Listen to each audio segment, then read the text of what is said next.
Hello, my name is Joe. Welcome to the Emlid Reach RS2 demo. First, we'll go over who we are at the E38 Survey Solutions. Then we'll go through a quick product overview of the RS2. Then we'll head outside, run through a demonstration, and we'll be back inside to wrap things up. E38 Unmanned Systems was founded in 2011, and they're a drone company primarily focused in mapping at that time. So in about 2016, we started using the Emlid Reach GNSS receivers in our drones. And as Emlid grew and started producing these more sophisticated GNSS receivers with enclosures that we could strap to a pole and collect points, we kind of grew with them. And because of just the growth of the RS Plus and the RS2, we started to shift and create a whole store around that called E38 Survey Solutions. So the store we've grown a bit ourselves, adding data collection software, adding survey supplies, adding other receivers, and we have many more partnerships and tools we're going to add to our store here. But the Reach RS2, like we said, has been extremely successful. We've had a few customer successes that I just wanted to point out here. We have McSteen Land Surveyors.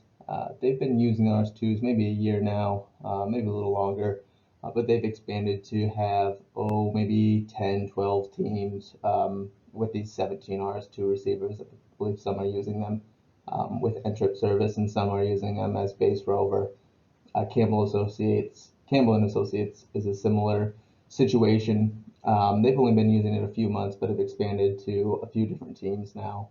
And then we have CSX Transportation, big rail company. They're using these RS2s mostly for static. So they're just storing info and sending that up to Opus. They've got a handful of receivers and are expanding. The Department of Natural Resources, their forestry department, is using these under canopy, again, static under canopy, and they've got 20 teams doing this. And then one of our older customers, Austin Powder, they've been around using the old RS units to the RS Plus to the RS2s, and they've got 20 plus receivers easily. So plenty of success there, and we've sold more than 1,000 of these receivers. And while it's only been a few years, this track record has been really excellent in terms of the quality, in terms of the success all these customers are having. We really definitely are backing these Emlid receivers. So I wanted to highlight one quick study we did. It was RS2 versus the Hyper VR, which is Topcon's latest receiver. And the nice thing is we were able to go out to a surveyor who'd surveyed his own land 20 different times with 15 different receivers over the last 15, 20 years. So he knew there's a handful of spots where he would never get an RTK fix with some receivers up until the Topcon Hyper VR, which he was really excited about. So we wanted to go head to head with that, and the RS2 was really phenomenal. In all those same spots, we were able to receive an RTK fix just like the VR, where all the preceding receivers weren't able to. So it really showed how well we compared to top of the line receivers, which is really cool. And when you look at just the difference or the accuracies we came up with, you'll see they're almost the same, hundreds away. And this was a short test we did. So the next time we go out there, the VR might do better by a few hundredths, and then the next time the RS2. So it's not to say the RS2 is any more accurate than the VR. It's just a short test. But I just want to highlight that we were comparable. That's the main thing. We're comparable to the top of the line receivers out there. And how we get there is mostly because we're tracking all the same constellations. So we're tracking everything: GPS, GLONASS, Galileo, and Baidu. And the RS2 has an internal radio, which we can communicate up to 5 miles with the base. It has an internal battery, 16 hours, up to 16 hours, used as a network rover, and up to 22 hours used just to collect static data. And it is, of course, waterproof. And today we'll use the E38 Vivid Android tablet. It's rugged and waterproof. Ultra bright screen, which is absolutely necessary out in the sun. Has a long battery life and really strong specs. So really just a great tablet all around. We're going to use ReachView 3 along with this. This is the free application available on iOS and Android. And right now we can do two functions with it. We can collect points and we can stake out points. We can also import and export points as well. So we will show you that outside here shortly. The other software we want to highlight is the microsurvey FieldGenius for Android software. This is a lot closer to a traditional survey data collector. So we'll show local transformations, and we'll show you point stakeout and point collection. And there's a ton of stuff in here that we could show you, but we won't go through all of it today. But again, this is more of a traditional data collector. So with that, what we'll do is I will head outside and we will share the screen of the data collector.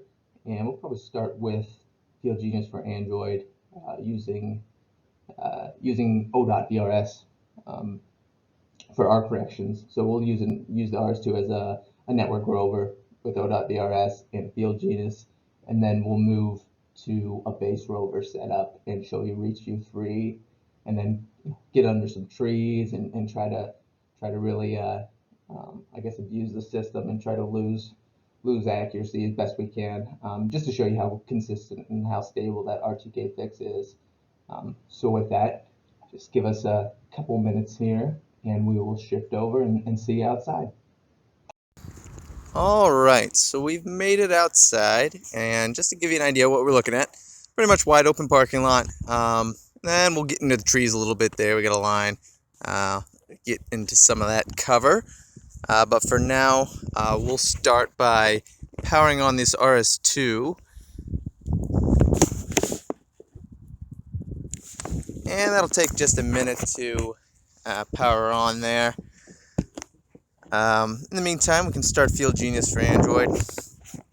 And we're going to set this up basically right now it has Ntrip credentials stored on the RS2. So as soon as that kind of starts up, it'll start getting corrections in over the internet from O.VRS. And we will use that in place of a base, or rather use O.Spaces for our corrections. And then we'll get into base rover with the ReachView 3. So let's start a new project.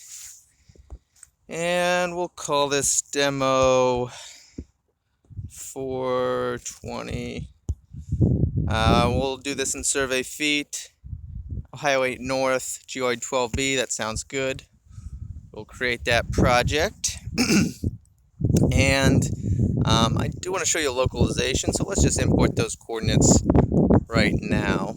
So I'm going to import basically just arbitrary coordinates from somebody's local system, basically setting their base on 5,000 and running it. So I'm going to show you this localization here once we get going. Okay, imported points. Great. So let's select our instrument here. We will select our Reach RS2. And it should connect up. Oh, unable. Let's try that again.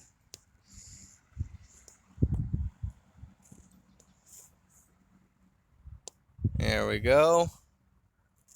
All right, and as you can see, it already has an RTK fix. Like I said, those credentials are just stored on the RS2, and yeah, it got those corrections pretty much right away.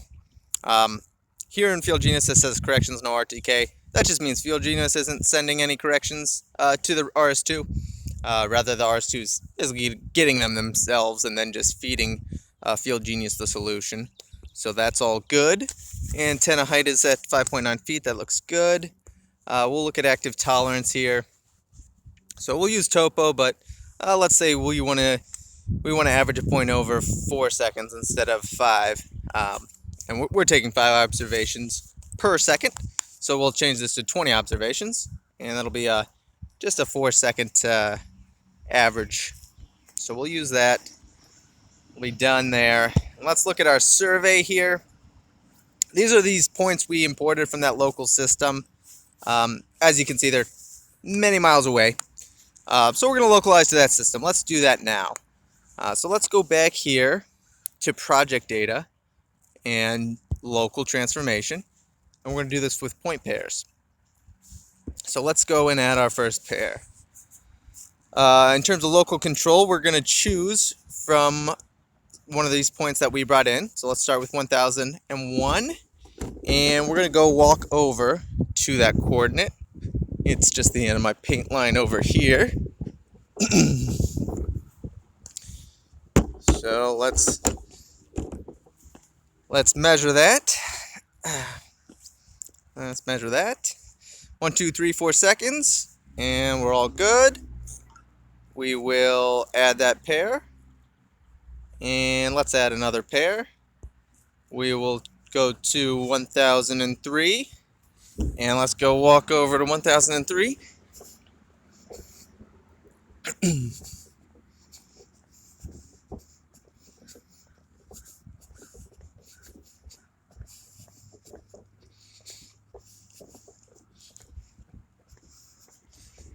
Here we are at 1003, and let's measure that.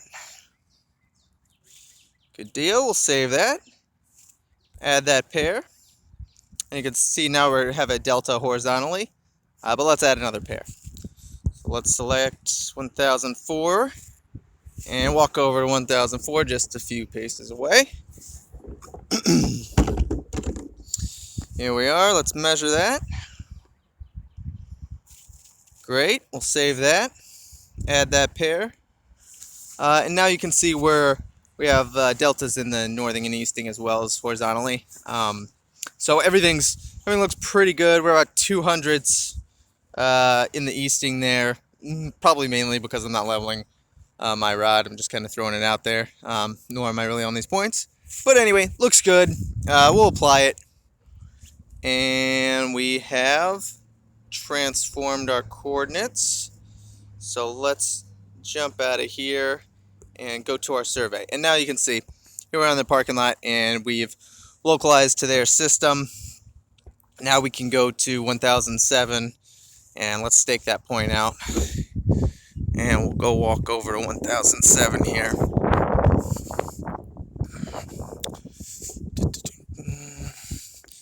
Somewhere in here. Looks pretty good. We'll press this RTK fixed and store that new point. So there you go. We're localized. We just staked out a point and stored a point for that matter. So with that, I think we can move over to ReachView 3, and I just want to show you. I'll show you point collection and stakeout with ReachView 3, and we'll look at the base. And then we'll go and basically see how stable this RTK is underneath some trees here. So let's walk on over to the base and start to get that fired up.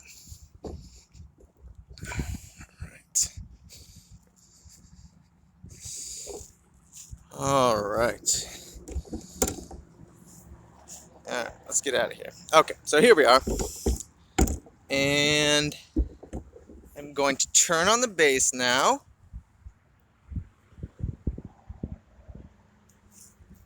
And that'll take a minute or two to fire up. Let's close out of FieldGenius though. Exit that. And we'll jump into ReachView 3. And we'll need to change the setting on our rover here.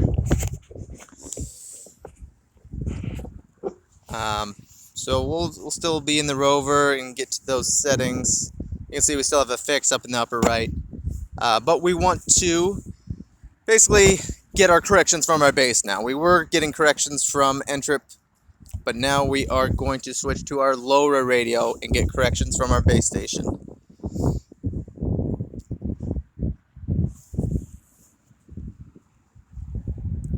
So here we go. Now we're on lower radio. Great. We also have a single position right now, which is fine. Base just hasn't started just yet or finished up just yet. And what the base is doing now, so it'll go through its initialization. Right now I have it set to average a single over a short period of time. So it's going to get a rough position, average that over 20 seconds, and then store that position at its base position. And then it's going to start feeding corrections. So we don't have to access the base at all if we don't want to.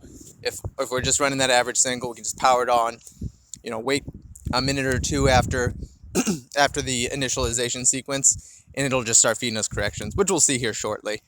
But in the meantime, we'll jump into survey, and let's add a new project. Project 15, fine. We'll use coordinate system Ohio North in feet and GO12B. That looks good. Let's press save. And you can see up in the upper right, the base is now feeding us corrections. We have an RTK fix. And if we zoom in, you can see the base is right next to our rover. B for base, R for rover. We have those icons. So let's show you. Let's move a little bit, and I'll store a point. 5.9 feet is our pole height. We're averaging over 5 seconds, and we're only collecting when we have an RTK fix. That sounds good. So we'll measure that. And great, we've got a 1 point stored. Let's move over, collect another one, and then we'll show you what stakeout looks like.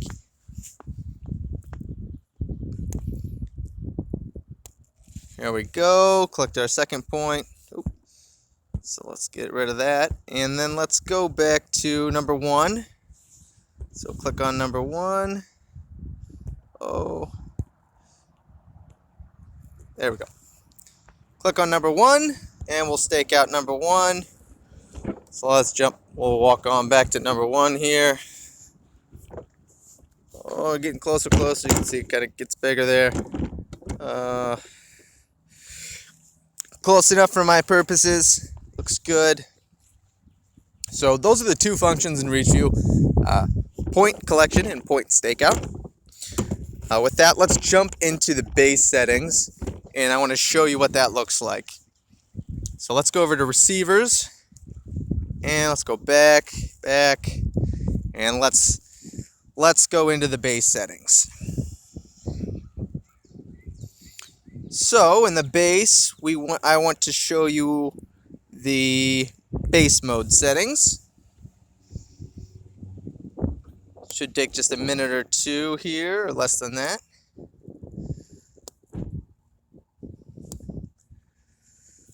And as I said, in base mode here, I have it set to average single over 0.1 minutes. There you can see it's coordinate. But there, if you want to set up over a known point, we could change that to manual, and we could input coordinates in Latin long, or we could do it in Earth centered and soon to be entered in state plane as well. The coordinates input mode, we have a couple other options outside of that. One is average float, and the other is average fix. But for our purposes, again, we'll just stick with our average single, so I'm just going to cancel that and go back to where I was. So that is basically all I want to show you in the base. And let's jump back into the rover. So connecting back to the rover, there we go. We have our RTK fix. And let's head back to survey. And let's go get under some trees, see what kind of performance we have. So let's walk out. And I'll pull this camera off the pole here so you can see where I'm at once we get there. Let's get into the weeds a little bit.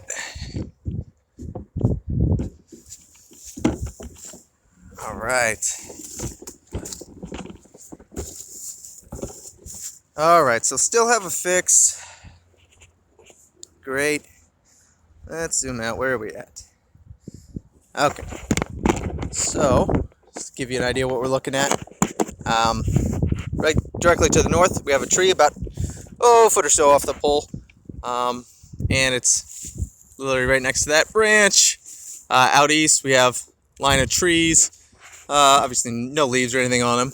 And Out west, more trees and some with needles and some leaves.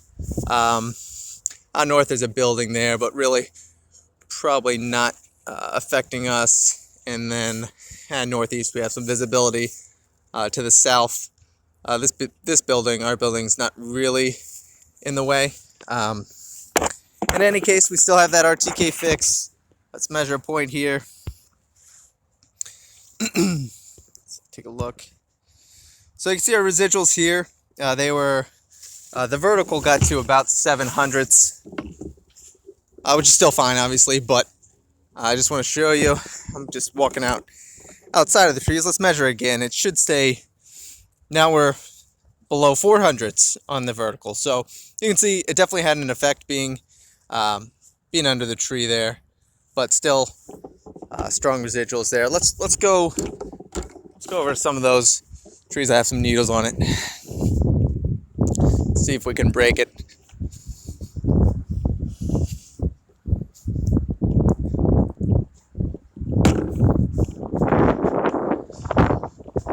All right, let's tuck right under these needles and see if we can lose something.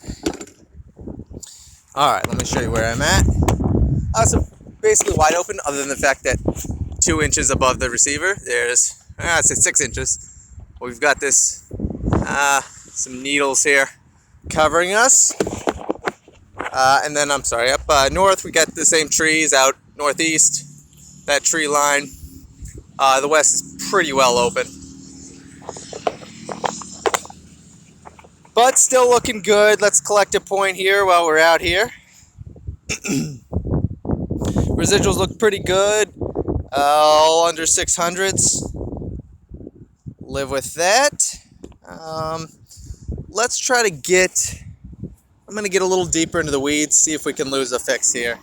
So let's jump up under here.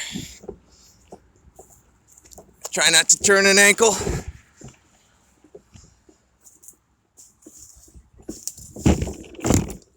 All right. So, I'll show you what we're looking at now. You can see I'm kind of right in between these big suckers. Pretty well covered over top, pretty well out to the east.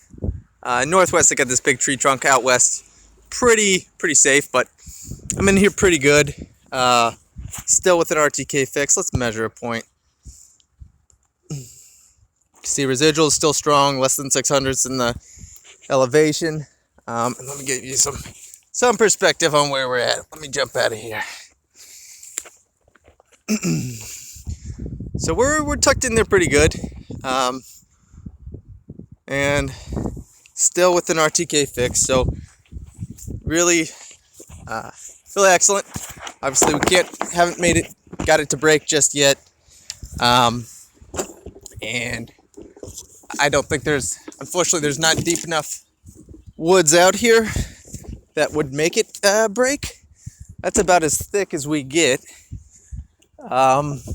But I do want to show you kind of how quickly it reacquires a fix. So I'm just going to cover this receiver with my hand momentarily and get it to lose fix. And once it does, I will release my hand. So here we go. Single solution, there it is. And released. So 1-2's just a couple seconds and it got a fix right back.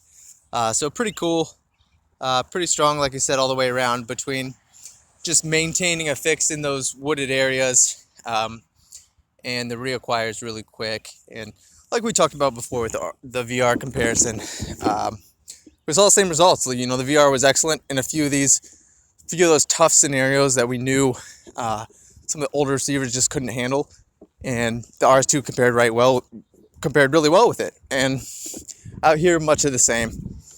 Not to say that it's always going to have a fix no matter what, because there will be situations, surely, that it's much too thick canopy for any receiver to get a fix.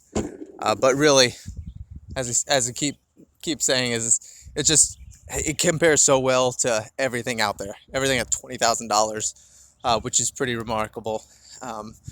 So with that, we'll run back inside and kind of finish this demo up. But until then, we'll be right back. All right, we've made it back inside and are ready to wrap things up. I really just want to go through a couple of our support packages and a couple of these RS2 packages to give you an idea of what support's out there and what you're really looking at price-wise out the door. And lastly, we'll follow up with any questions. So every one of our customers gets phone support for 30 days unlimited and unlimited email support after that. And then we offer a paid phone support option, which includes 1 year's phone support. And lastly, there's an E38 Gold support option, which involves personalized setup, which would be updating firmware, setting a base up, setting a rover up with your specific needs in mind. We'll include phone support with that package. Free rentals should your RS2 be in the shop for any reason, and an extended warranty comes along with that. So if you're looking at a complete base rover package that includes all the survey accessories, carrying case, data collector, FieldGenius, and support, you're at about $7,000. Of course, you can buy these all separately. 2 RS2 receivers, a little under $3,800. Carbon fiber accessories with a hard case, that's a little over $1,000. The Vivid Tablets FieldGenius for Android is available on sale at $1,895, and our phone support is $500. And our network rover package comes in just under $5,000. Same deal, we can split this up. Survey accessories obviously a little less expensive here, just because there's less of them, and the Vivid tablet with FieldGenius for Android, same price. That discounted at $1,895 and phone support at $500. And with that, I just want to say thank you and answer any questions you might have.